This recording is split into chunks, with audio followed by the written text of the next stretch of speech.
नमस्कार दर्शकों, आप सभी का बहुत बहुत स्वागत हमारे बेहद ही खास कार्यक्रम संत संदेश में। और मैं हूं आपके साथ उपेंद्र कौर। दर्शकों, इस विशेष कार्यक्रम के माध्यम से हम हमेशा ही आपके समक्ष प्रस्तुत करते हैं प्रबुद्ध जनों को, जो कि आपको मार्गदर्शन प्रदान करते हैं इस कार्यक्रम के माध्यम से।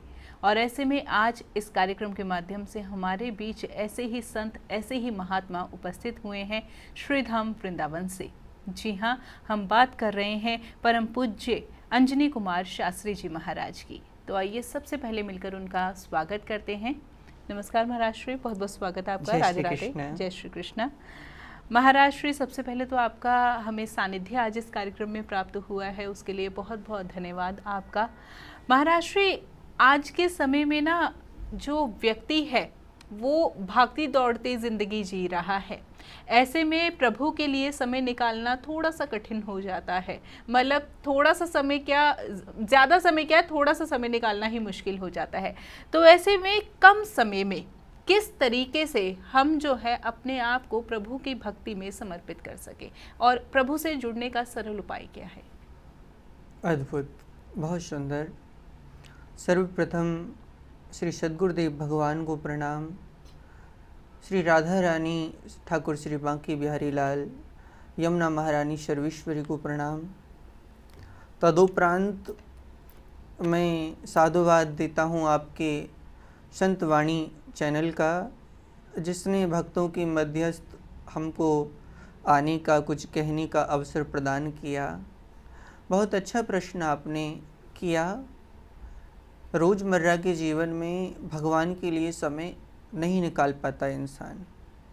देखिए, सबसे पहली बात तो ये है कि हमें ये सोचना चाहिए कि इंसान भगवान के लिए समय क्यों नहीं निकाल पाता। प्रश्न ये नहीं है कि इंसान समय नहीं निकाल पा रहा है, प्रश्न ये है कि भगवान के लिए क्यों नहीं निकाल पा रहा है। दुनिया में जिस जिस चीज़ को हम अपना मानते हैं उसके लिए समय निकालते नहीं, निकल जाता है।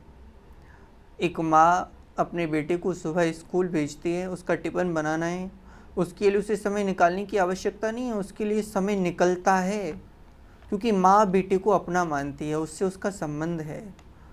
एक पिता सुबह सर्विस करने के लिए जाता है, ड्यूटी के लिए जाता है, तो उसके लिए उसे समय निकालना नहीं पड़ता, वो समय निकाल लेता है, स्वयं निकल जाता है, क्योंकि उसे पता है कि मैं अगर ऑफिस नहीं जाऊँगा, मैं अगर ड्यूटी नहीं जाऊँगा तो मेरा काम नहीं चलेगा। अब यही बात भगवान पर आकर रुक जाती है। भगवान के लिए हम समय निकालने का बहाना तो करते हैं, लेकिन हृदय से भगवान के लिए समय निकालना हम चाहते नहीं हैं। जिस दिन हमारे हृदय में तन की बजाय मन से ये भावना प्रकट हो जाएगी कि हमें भगवान के लिए समय निकालना है, उस दिन भगवान के लिए समय निकलेगा। और भगवान के लिए समय निकालने के लिए आधे घंटे की आवश्यकता नहीं है, 1 घंटे की आवश्यकता नहीं है। भगवान में मन लगाने के लिए, भगवान को पाने के लिए हमें 1 घड़ी की आवश्यकता है। 1 घड़ी आधी में पुनि आद, तुलसी संगत साधु की हरे कोट अपराध। केवल 1 पल के लिए हम भगवान के विषय में सोचने लगें, चिंतन करने लगें कि मैं हूँ श्री भगवान का, मेरे श्री भगवान। अनुभव यह करते चलो, तज ममता अभिमान। मैं भगवान का हूँ, भगवान मेरे हैं। केवल इतना अनुभव करना ही भगवान की भक्ति है। बिल्कुल, बहुत ही सुंदर से आपने बताया कि किस तरीके से प्रभु के चरणों में खुद को समर्पित किया जाए। लेकिन आपने यहाँ पर बात मन की भी की। मन जो है बहुत ही ज़्यादा चंचल है, मन को वश में करना बहुत मुश्किल हो जाता है। मन हमेशा उस राह पर जाना चाहता है जहाँ पर उसे जो है मौज मस्ती इत्यादि दिखे। तो ऐसे में मन को किस तरीके से प्रभु के चरणों में समर्पित किया जाए? बहुत अद्भुत प्रश्न आपने किया। मन को भगवान के चरणों में कैसे लगाएं? भैया, जो वस्तु अपने बस में होती है वो हम किसी भी जगह पर लगा सकते हैं। अब हमारे वश में है कि हम भगवान को फल चढ़ाएं, तो मार्केट से हम फल खरीद के भगवान को चढ़ा देते हैं। हमारे वश में है बिहारी जी को भोग लगाना है, पेड़ा खरीदने हैं, हमने पेड़ा खरीदे और भगवान को भोग लगा दिया। अब हमने कहा मनम समर्पयामि, भगवान को मन समर्पित कर दो। तो गुरुजी मन तो हमारे वश में है ही नहीं, और जो हमारे वश में नहीं है उसे भगवान को कैसे दें, भगवान में कैसे लगाएं। तो बड़ा सुंदर जवाब श्री सुखदेव भगवान ने भागवत में दिया। जिताशनो जितश्वासो जित संगो जितेन्द्रियः।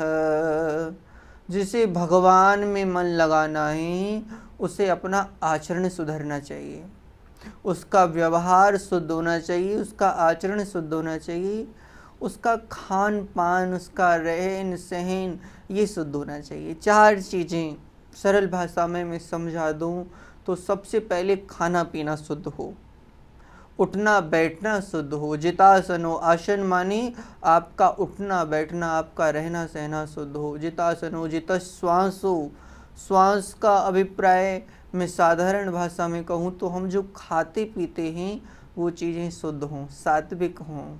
जितासनो जितश्वासो जित संगो, ज़्यादा से ज़्यादा अच्छी संगत करो, जैसा करो संग वैसा हो मन। हमारे जीवन में जब भी गंदगी आती है 2 जगह से आती है, पहली हमारी आँखों से, दूसरा हमारे कानों से। ये बात सदैव याद रखें, हमारे जीवन में जब भी कोई गंदगी आएगी, आँखों से कोई गलत दृश्य देखोगे तो मन में गंदगी आएगी, कानों से कोई गंदा दृश्य, कोई गंदा गाना सुनोगे तो मन में गंदगी आएगी। इसीलिए जित संगो, हमारा संग अच्छा हो। जरूरी नहीं 24 घंटे भजन सुनो, लेकिन चेष्टा करो कि गंदे व्यक्ति के पास हम ना बैठें, दुर्संगति से बचें। और अंत में जित श्वासो जित संगो जितेंद्रिय, इन चीज़ों को करने के बाद भगवान का केवल चिंतन करते रहो। मैं भगवान का हूँ, भगवान मेरे हैं, तो हमारा मन भगवान में सहजता से लग जाता है। बहुत ही सुंदर और सरलता से आपने बताया कि किस तरीके से हम अपने मन को जो है कंट्रोल कर सके और भगवान के चरणों में समर्पित कर सके। लेकिन आपके पहले जो उत्तर में आपने ये बात भी कही कि एक पल भी यदि हम प्रभु का स्मरण कर ले तो ऐसे में भी हमारी भक्ति पूर्ण हो सकती है। लेकिन वो एक पल के स्मरण में हम प्रभु के किस नाम का स्मरण करें? बहुत अद्भुत प्रश्न, किस नाम का स्मरण करें? देखिए, नाम शब्द में ही महिमा छुपी हुई है। राम न सकहि नाम गुण गाई। कोई भी नाम, राम, कृष्ण, राधे, शिव, हरि, नारायण, कलयुग केवल नाम आधारा। हरिर नाम हरिर नाम हरिर नाम केवलम। ये सनातन धर्म है बहन जी। इस धर्म में विज्ञान जुड़ा हुआ है, ये विज्ञान से जुड़ा हुआ धर्म है, पढ़े लिखे लोगों का धर्म है। आपने कहा कि किसका नाम लें? गंगे गंगे तीरो ब्रूयात् योजनानां शतैरपि। हमारे यहाँ तो आप गंगा गंगा गंगा गंगा भी स्मरण करते हो, तभी भी मोक्ष की प्राप्ति कर लेते हो। हरे राम राम राम हरे हरे, हरे कृष्ण कृष्ण कृष्ण हरे हरे। कोई भी नाम जो आपको प्रिय हो, जिसमें आपकी निष्ठा हो, उस नाम को आप स्मरण कर लें। राधे राधे रट लें, सीताराम राधे श्याम, जिसमें भी आपकी निष्ठा हो जाए, आप उस नाम को अपने मन में, अपने जीवन में धारें, तो सहजता से वो नाम ही आपको तार देगा। क्यों? क्योंकि देखो, नाम अनेक हैं। एक वृक्ष की टहनियाँ हजारों होती हैं, पत्ते हजारों होते हैं, फल हजारों होते हैं, लेकिन उसका सार तत्व जड़ में है। चाहे आप जगदम्बा कहो, चाहे आप हनुमान कहो, चाहे आप शिव कहो, पर अंत में वो भक्ति पाती सब कृष्ण को ही है, मिलता सब अंत में कृष्ण को ही है। कृष्णस्तु भगवान स्वयं, कृष्ण स्वयं ईश्वर हैं, ब्रह्म हैं। इसीलिए किसी का भी नाम लो, वो अंत में कृष्ण को ही प्राप्त होगा। और भैया, अगर तुम्हारा संबंध मेरे बांके बिहारी से हो जाए, तब तो कहना ही क्या है। कोई भी नाम जो आपको प्रिय हो, वो नाम आपको भव से सहज में ही तार सकता है। बिल्कुल, बहुत सुंदर। यानी कि नाम हम कोई भी स्मरण करें, लेकिन उसमें पूर्ण निष्ठा होनी चाहिए। बहुत सुंदर। लेकिन आपने अभी एक बात कही कि हमारा धर्म जो है, आध्यात्म जो है, वो विज्ञान से जुड़ा हुआ है। तो इसमें विज्ञान और आध्यात्म का क्या संबंध है? बहुत अद्भुत। दुनिया में धर्म अगर कोई है और धारण करने योग्य कोई है, वैसे तो जो धारण किया जा सके उसी को धर्म कहा जाता है। दुनिया में जितने भी हैं सब पंथ हैं, धर्म कोई नहीं है। धर्म है तो केवल वैदिक सनातन धर्म ही धर्म है। इससे अलग सब पंथ हैं, चाहे आपका कुरान हो, चाहे इस्लाम हो, जो भी हो। अब सनातन धर्म का और विज्ञान का, हमारे यहाँ सर पर चोटी बांधी जाती है, सर पर शिखा रखी जाती है, ये केवल धर्म नहीं है, ये विज्ञान है। चोटी में कितनी गांठें लगाएं, ये केवल धर्म नहीं है, पूरा विज्ञान है। हम मस्तिष्क पर तिलक लगाते हैं और भांति भांति के तिलक लगाते हैं। कोई ऊर्ध्वपुंड लगाता है, कोई त्रिपुंड लगाता है। तो त्रिपुंड क्यों लगाएं, ऊर्ध्वपुंड क्यों लगाएं? बीच में मैंने ये श्री की बिंदी लगाई है, जो काली बिंदी है इसको श्री कहा जाता है। तो श्री ही क्यों लगाई, लाल ही क्यों लगाई? मुझे लगता है कि ज्ञान से विज्ञान उत्पन्न होता है। ज्ञान क्या है? ज्ञान है सनातन धर्म, हमारी संस्कृति, हमारे सनातन धर्म के शास्त्र। और ज्ञान से विज्ञान उत्पन्न होता है। आज जिस विज्ञान में हम लोग जीवन को जी रहे हैं, ये विज्ञान हमारे ऋषि महात्माओं के बनाए हुए विज्ञान से अभी बहुत पीछे है। तो मूलतः आज जो विज्ञान है वो हमारे सनातन धर्म ने ही प्रकट किया है। तो मुझे लगता है जब जीव सनातन धर्म को पढ़ने लगेगा, आपको जानकर आश्चर्य होगा, अमेरिका की 48 यूनिवर्सिटियों में आज संस्कृत की क्लासें चल रही हैं। वहाँ संस्कृत पढ़ाई जा रही है, वहाँ व्याकरण पढ़ाई जा रही है, वहाँ वेद पढ़ाया जा रहा है। क्यों पढ़ाया जा रहा है? क्योंकि वो सनातन धर्म से हैं, वो सनातन धर्म को जान रहे हैं। और सनातन धर्म को आप जानोगे तो विज्ञान में आप उन्नति पाओगे, प्रकृति। लेकिन हमारा धर्म, सनातन धर्म, उस विज्ञान को जन्म देता है जो प्रकृति के साथ छेड़छाड़ ना करे, खिलवाड़ ना करे। इसलिए हमारा धर्म विज्ञान से जुड़ा हुआ धर्म है। दोनों का संबंध ऐसे है जैसे एक पिता का और पुत्र का संबंध होता है। और ये मेरे धर्म की महानता है। बिल्कुल, ये सनातन धर्म की महानता है। बहुत ही सुंदर से आपने हमें और हमारे दर्शकों को समझाया। लेकिन एक सवाल मैं अब आपसे करना चाहूँगी कि जैसे आपने इसमें ऋषि मुनियों की भी बात की और शिक्षा की बात की, तो ऐसे में आध्यात्मिक शिक्षा की यदि बात करें, क्योंकि कुछ गुरुकुल भी होते हैं आज के समय में, और कुछ स्कूल्स जैसे कि जो हम लोग पढ़ते हैं जिन स्कूल्स में भौतिक शिक्षा जो देते हैं, तो ऐसे में आपके द्वारा अगर मैं जानना चाहूँ तो आध्यात्मिक शिक्षा ज़्यादा महत्वपूर्ण है या फिर भौतिक शिक्षा? बहुत सुंदर, उत्तम प्रश्न आपने किया। आध्यात्मिक शिक्षा और भौतिक शिक्षा। मात पिता बालक न भुलामे, उदर भरे सोई धर्म सिखामे। आज की जो शिक्षा है, A for Apple, B for boy, मैं बहुत सहजता से आपसे कहूँ, आज का जो युवा पढ़ रहा है वो पढ़कर केवल पेट भरने की विद्या सीख रहा है। माता पिता बच्चे को पढ़ने के लिए भेजते हैं तो हर माता पिता, चाहे वो किराए पर रहने वाले हों, चाहे वो 200 गज के बंगले में रहने वाले हों, सब यही सोचते हैं कि हमारा बच्चा पढ़े लिखे और बढ़िया कोई सर्विस करे। मानिए हम अपने बच्चों को पैसा कमाने की मशीन बनाना चाहते हैं। कदाचित वो पढ़ लिख कर ऐसा कर भी जाते हैं। ये पढ़ाई है जो आज आपने कहा, आज के समाज की पढ़ाई, जिसे पढ़कर इंसान एक अच्छी सर्विस कर सकता है, एक अच्छा पैसा कमा सकता है, अच्छा बिजनेसमैन बन सकता है। लेकिन वो माता पिता की सेवा करने वाला बन जाएगा, इस बात की गारंटी नहीं है। जो बच्चा आज की पढ़ाई को पढ़ता है वो बच्चा माता पिता से दूर होता चला जाता है। क्यों? पढ़ने के लिए हॉस्टल गए, माता पिता से दूर हुए। हॉस्टल की पढ़ाई करने के बाद हमने किसी अच्छी शिक्षा को प्राप्त करने के बाद कोई अच्छी जॉब पाई, चाहे वो हमारी टीचर की हो, इंजीनियर की हो, वैज्ञानिक की हो। ये पढ़ाई हमको माता पिता से कहीं ना कहीं दूर करती चली जाती है। ये इस पढ़ाई का एक मैं कहूँ दुख का विषय है। वहीं हमारी आध्यात्मिक पढ़ाई, हमारे सनातन धर्म की पढ़ाई, गुरु परंपरा की पढ़ाई, वो हमको दूर रहकर भी माता पिता के समीप कैसे रहना है ये सिखाती है। भगवान कृष्ण ने गुरुकुल की पढ़ाई की, माता यशोदा से दूर रहे, लेकिन उसके बाद भी उनके हृदय का प्रेम एक पल के लिए भी माता पिता से दूर नहीं होता था। सनातन धर्म की आध्यात्मिक शिक्षा हमें जीना सिखाती है, हमें जीना कैसे है। और आध्यात्मिक पढ़ाई को छोड़कर जब हम आधुनिक पढ़ाई में आते हैं तो आधुनिक पढ़ाई हमें जीना नहीं सिखाती है, केवल हमें व्यापार करना, हमें कमाना सिखाती है। यही अंतर है दोनों में कि आध्यात्मिक पढ़ाई, आध्यात्मिक चर्चा, आध्यात्मिक ज्ञान हमको जीना सिखाता है कि हम माँ के प्रति कैसे रहें, पिता के प्रति कैसे रहें, पत्नी के प्रति कैसे रहें। लेकिन वहीं जब आधुनिक पढ़ाई की बात करते हैं तो वो हमें केवल पैसा कमाना, बिजनेस करना और अपनों से दूर करने का एक मूल विषय बन जाता है। बिल्कुल, बहुत सुंदर आपने यहाँ पे हमें जानकारी प्रदान की। लेकिन एक सवाल मैं और आपसे करना चाहूँगी यहाँ पर, जैसे कि कहते हैं कि पहली शिक्षा जो है बच्चे को अपने घर से ही प्राप्त होती है।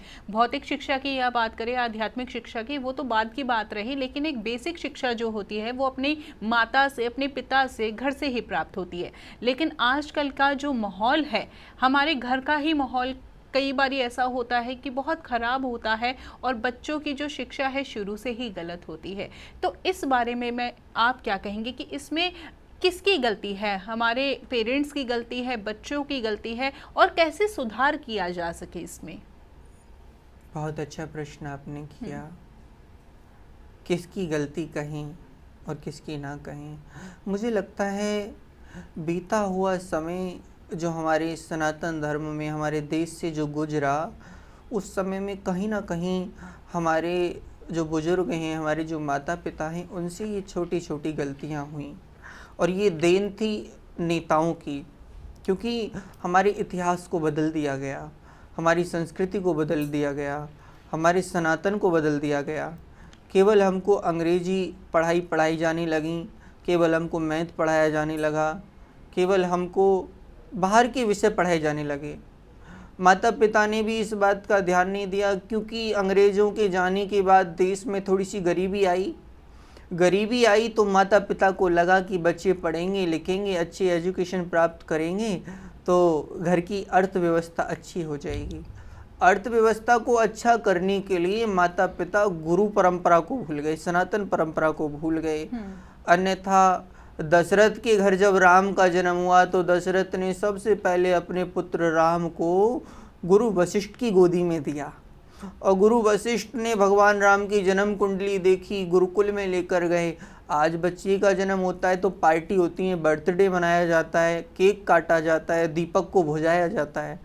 आज बच्चे के जन्म से शुरुआत अंधकारमय करते जा रहे हैं हम, दीपक को बुझाना, केक को काटना, नाम को काटना।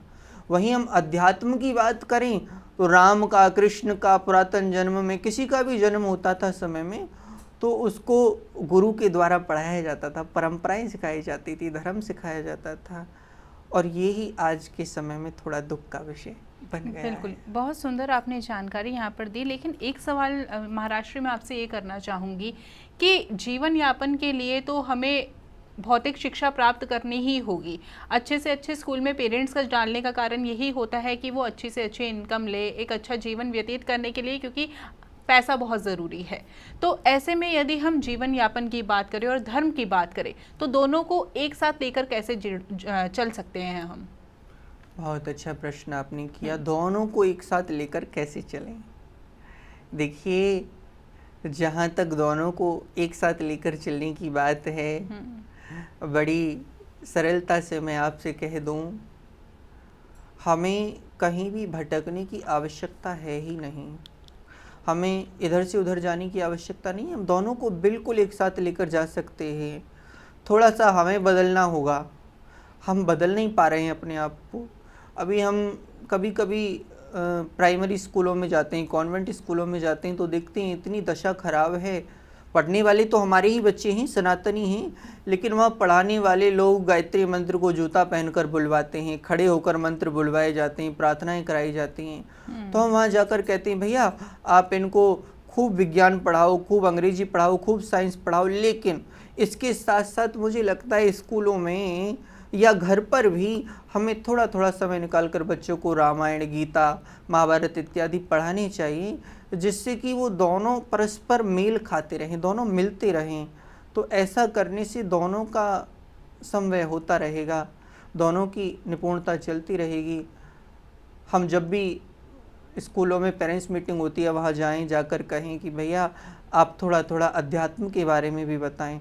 मुझे लगता है आज के माता पिता पेरेंट्स, आज का समाज इस बात को प्रस्तुत नहीं करता है, इसीलिए स्कूल वाले भी इस बात को नकारते जा रहे हैं।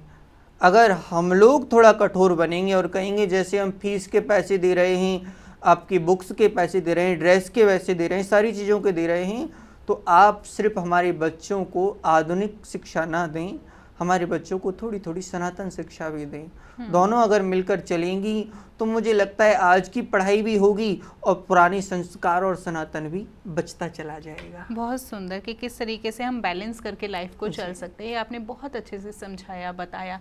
लेकिन आज का जो युवा है ना, वो अपने धर्म से थोड़ा सा दूर जाता जा रहा है। शायद उसका रीज़न ये हो सकता है कि वो अपने धर्म को बहुत ज़्यादा कठिन समझने लगा है, या अन्य रीज़न क्या हो सकता है, ये आप ज़्यादा बेहतर बता सकते हैं। तो इस बारे में मैं आपसे जानना चाहूँगी कि सनातन धर्म से आज का युवा क्यों दूर होता जा रहा है, और साथ ही साथ किस तरीके से युवा जो है वो सनातन धर्म से यानी कि अपने धर्म से जुड़ सकता है।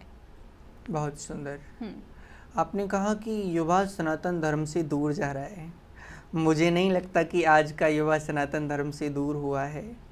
कुछ समय तक युवा सनातन धर्म से दूर था, लेकिन आज भले ही थोड़ा वो मौज मस्ती की दृष्टि से ही सही, पहले गले में काले काले धागे डाल लेते थे, हाथों में उल्टे सीधे ब्रेसलेट बांध लिया करते थे, पर आज मुझे खुशी है कि लाल रेशम का धागा हाथों में बांधते हैं। वृंदावन भले ही घूमने की दृष्टि से, मौज मस्ती की दृष्टि से जा रहे हैं, लेकिन वो वृंदावन जा रहे हैं। वृंदावन जाएंगे, वो प्रेम मंदिर देखेंगे, बांकी बिहारी देखेंगे, काली दे देखेंगे, तो कभी ना कभी उनके मन में ऐसा प्रश्न उठेगा कि भाई यहाँ क्या हुआ था, ये काली दह क्यों है। हो सकता है 1 मिनट के लिए उनको वो सब फेक लगे, लेकिन जब बार बार वो इस जगह पर जाएंगे तो कहीं ना कहीं उनको याद आएगा कि हमने कथाओं में सुना तो है इसके बारे में। तो मुझे लगता है युवा इससे जुड़ता चला जाएगा और ये जुड़ाव होने लगेगा युवा का। ऐसा नहीं है कि युवा धर्म से दूर है, युवा धर्म से दूर हुआ था, कुछ समय तक दूर हुआ था, पर आज आवश्यकता है तो हमारे युवाओं को धर्म सहजता से समझाने की, धर्म को सहजता से समझाया जा सके। अब लोग जनेऊ से डरते हैं, तिलक लगाने से डरते हैं, क्यों लगाएं, कहीं पंडित जी ना लगने लगें।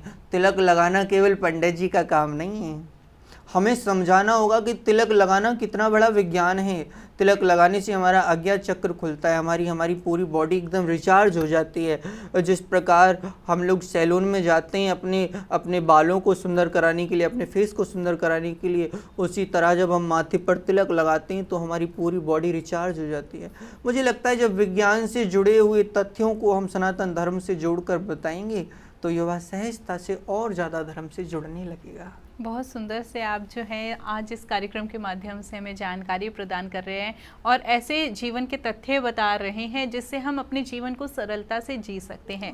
महाराज जी, यहाँ पर एक सवाल मन में आया, जैसे कि आप कथावाचक भी हैं, तो ऐसे में हमारे पास आज के समय में इतना समय नहीं है कि हम 7 दिन की कथा श्रवण करने पहुँचे या फिर 7 दिन की कथा जो है श्रवण करें यूट्यूब वगैरह पे। आजकल तो सोशल मीडिया का भी ज़माना है, तो ऐसे में कथा में से कौन सा एक, मतलब कहते हैं ना, ये वाली आप लाइन सुन लीजिए तो सारे कथा का जो है आपको सार प्राप्त हो जाएगा।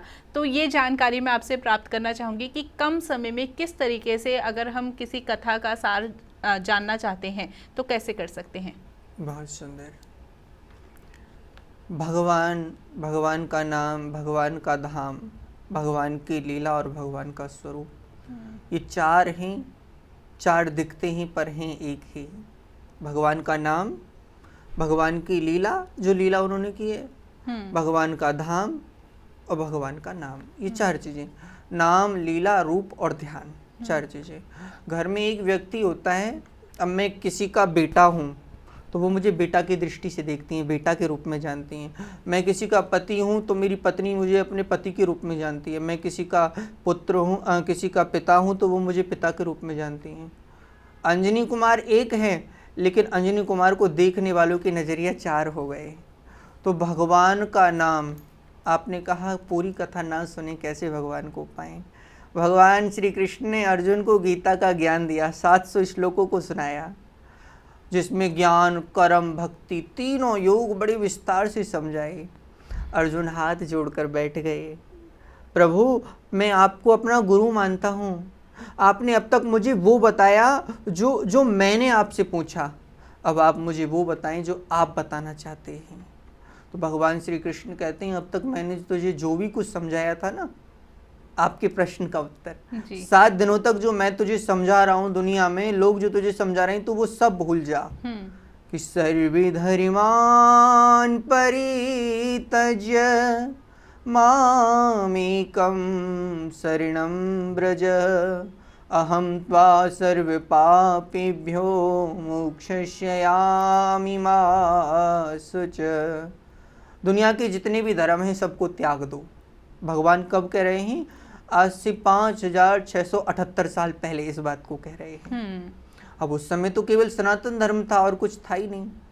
तो प्रश्न उठता है, किस धर्म को त्यागने की बात कर रहे हैं? माँ का धर्म, बेटा का धर्म, बेटी का धर्म, पत्नी का धर्म, इन सब को त्याग कर मामेकम, एकम, मेरे अकेले की शरण में आ जा, मेरे अकेले का चिंतन कर और केवल एक बार ये कह दे दोनों भुजा उठाकर कि प्रभु मैं तुम्हारा हूँ, तुम मेरे हो। केवल एक बार इतना कह देने से ही हमारा कनेक्शन भगवान से जुड़ जाता है। और जब भगवान से हमारा कनेक्शन जुड़ जाता है तो भगवान फिर हमें कभी छोड़ते नहीं हैं।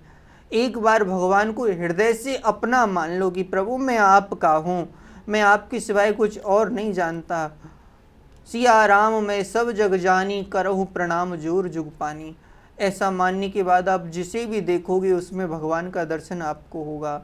तब ऐसी परिस्थिति में आपने भागवत का एक शब्द भी सुना, राम सुना, कृष्ण सुना, राधे सुना, वो एक शब्द ही आपको भव से पार लगा सकता है। आपको 7 दिन की कथा सुनने की आवश्यकता नहीं है, 7 दिन की कथा में से एक शब्द भी अपने जीवन में उतारने की आवश्यकता है।